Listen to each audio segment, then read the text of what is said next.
Okay, another example of authentic text in a time when you might think, there's no way my kids would be able to read that. Trust me, they can. Okay, remember this is for kiddos who they're beginning readers and they have 10 to 20-ish sight words under their belt. Can, a, the, my, go, me, that kind of thing. And you're thinking, there's no way they can read the word wheels. Yes, they can. Okay, so we've talked about having book walks, and before you even begin to do a book walk, you want to have the conversation about wheels. Okay, so what are wheels? What do wheels do? What is the job of wheels? Tell me some things that have wheels. All of those things. That's super important anytime you are introducing a book to a kiddo, because what it does, it just ignites their brain to be thinking about what it is we're going to be reading about. It also gives you as their teacher the idea of what it is that might be missing, what it is that in the world around them they can be exposed to. Okay, all right. A book walk, remember, is something that you're going to be doing each time you introduce a text. Super, super important when it's authentic text rather than contrived text like that, because you are giving them every single word that they need, that they're going to see in the book without showing it to them. Okay, so you're giving it to them so that they can then access it later.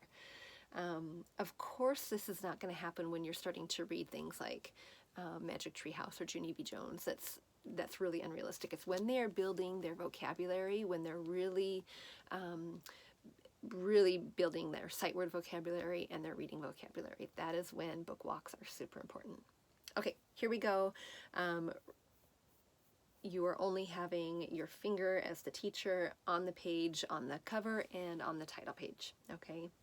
Wheels by Susan Canizares and Daniel Morton. Wheels.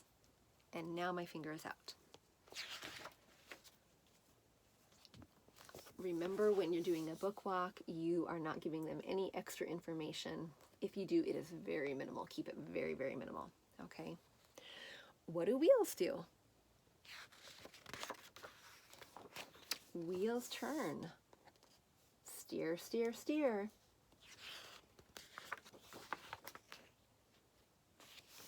Wheels turn. Dig, dig, dig. Wheels turn. Ride, ride, ride. Wheels turn.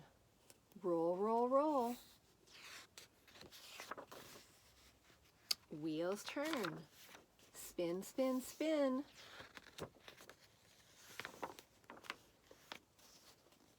Wheels turn round and round. Okay, now it's your turn.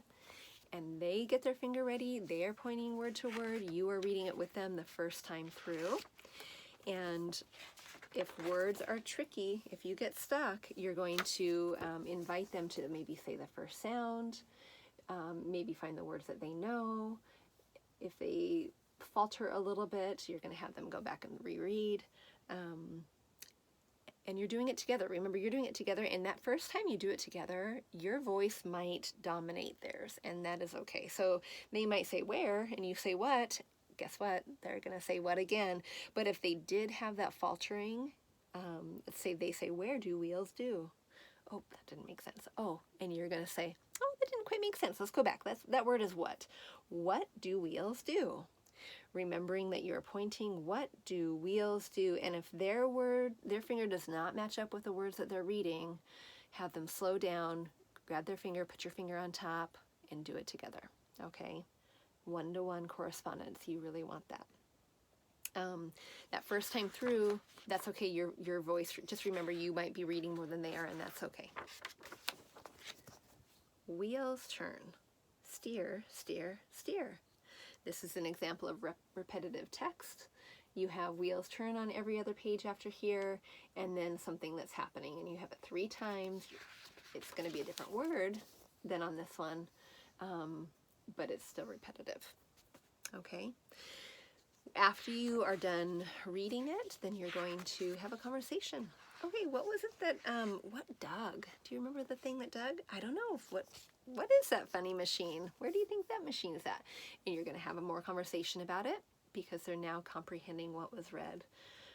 Put it away, put it in your book bag, and then when you're done, you're going to have, tomorrow, this is the first book that they're going to start with you. Okay? All right. Happy reading.